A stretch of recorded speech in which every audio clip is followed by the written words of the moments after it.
आपण जर पाहिलं तर गेल्या अनेक वर्षापासून शेतकरी आपल्या शेतात कांदा पिकवत आलेला आहे, परंतु गेल्या वर्षभरापासून कांद्याचे भाव जैसे थे राहिल्याने शेतकरी सध्या अडचणीत आलेला आहे. तरुण मित्र किंवा तरुण वर्ग हा शेतीकडे आता नको वळू की नको अशा स्थितीत आहे. परंतु अशाही परिस्थितीत सोलापूर जिल्ह्यातील मोहोळ तालुक्यातील हाराळवाडी येथील तरुण शेतकरी प्रमोद शेळके या तरुण मित्राने BSc करत या ठिकाणी शेती पिकवली, कांदा लागवड केली, परंतु सध्या तो अडचणीत आलेला आहे. आपल्यासोबत प्रमोद आहे. तर काय सांगाल, काय कांद्याची स्थिती सध्या भयावह झाली असताना देखील आता आपण कांदा लागवड केलेली, तर काय कारण आहे? आज 3 वर्ष झालं कांद्याला भाव नाही, तरी पण आशा आहे माणसाला की बाबा कोणतं तरी पीक करावं. कुठलं पीक? मकेला साधा भाव नाही, सोयाबीनला भाव नाही, कापसाला भाव नाही. शेतकऱ्यांना करायचं कुठलं पीक? आज ऊस बघितला तर 27 रुपये 28 रुपये मार्केट नाही ऊसाला. ते सुद्धा दीड वर्ष झालं आजपर्यंत ऊसाचा अजून पैसा नाही. शेतकऱ्यांना लागवड घालायचं पैसा घालायचा शेतीत, पण त्याचा मोबदला मिळतोय का? तसं जर शेतीकडं आम्ही वळाव का नको नवीन पिढीने, हाच आम्हाला विषय उरला आहे.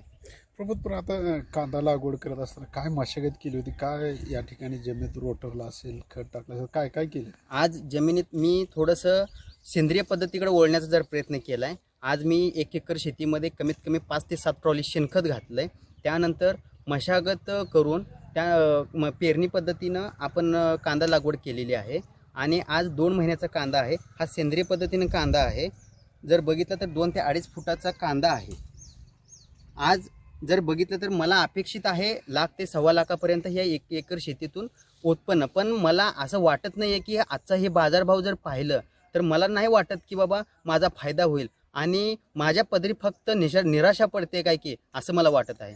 कांदा लागवड करत असताना काय कसं लागवड केली? बेडवर केली का आणखीन सरीवर वगैरे? कांदा लागवड करताना मी थोडीशी पद्धत पहिल्यांदाच कांदा केला आहे आणि मी पेरणी पद्धतीनं ट्रॅक्टरनी पेरणी करून आपण हा कांदा केलेला आहे. प्रमोद, गेल्या वर्षभरापासून कांद्याचे भाव वाढत नाही, तरी देखील कांदा का लागवड करू वाटली?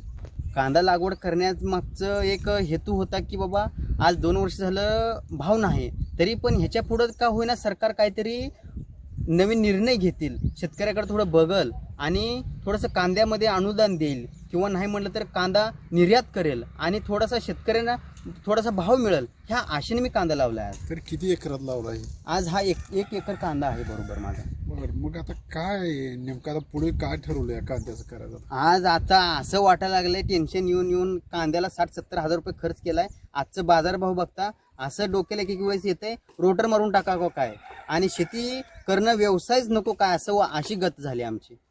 प्रमोद, शिक्षण किती झालं काय? आज माझं BSc मी कंप्लीट आहे आणि मी स्वतः जॉब करत करत पार्ट टाइम शेतीची आवड आहे म्हणून शेती करतो.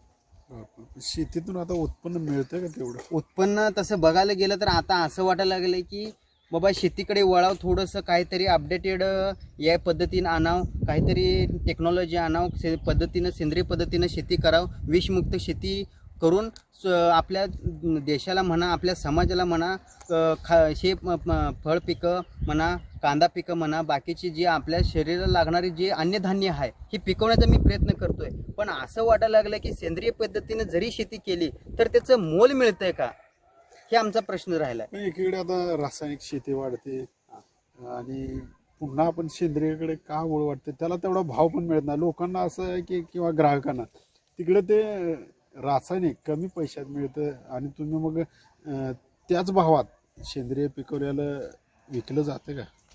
तसं जर बघायला गेलं तर आता रासायनिक म्हणा किंवा सेंद्रिय म्हणा ह्याची कोणाला काहीच पडलेली नाही. आज आपलं शरीर कितीतरी रोज विष खातं, पण त्याचा कोणाला काही घेणं देणं पडलेलं नाही. फक्त येतंय पाहिजे, फक्त ऐश्वर्याची जिंदगी पाहिजे लोकांना. पण खरंच विषमुक्त शेती करून जर आज शेतीतून जर आपण जर सेंद्रिय शेती जर ही केलं तर आपले जे आजार येणार आहेत, जे आजारी पडणार आहेत, जे आपण दवाखान्याला पैसे देणार आहेत, आपलं जे स्वतःच्या शरीराची हानी करून घेणार आहेत, ते मला वाटते की बाबा ती कुठं तर हानी थांबवून आपलं शरीर स्वस्थ राहील हीच अपेक्षा आहे. आपण जर पाहिलं तर या तरुण मित्राने चांगल्या प्रकारची शेती करण्याचा प्रयत्न केला, परंतु सध्या कांद्याचं मार्केट सातत्यानं ढासळत चाललेलं आहे. त्यामुळे या अशा तरुण मित्राला, तरुण वर्गाला शेतीकडे सध्या वळू की नको अशा मनस्थितीत हा तरुण वर्ग सापलेला आणि शेती देखील आता या अडचणीला सामोरे जाताना पाहायला मिळते. सरकारने हमीभाव देण्याची मागणी देखील आता शेतकरी सातत्यानं करतोय, परंतु ते मिळताना दिसत नाही आणि शेतकरी सध्या मोठ्या अडचणीला सामोरे जातोय आणि एके दिवशी यांचा उद्रेक होण्याची शक्यता देखील आहे. अशोक कांबळे, सोलापूर.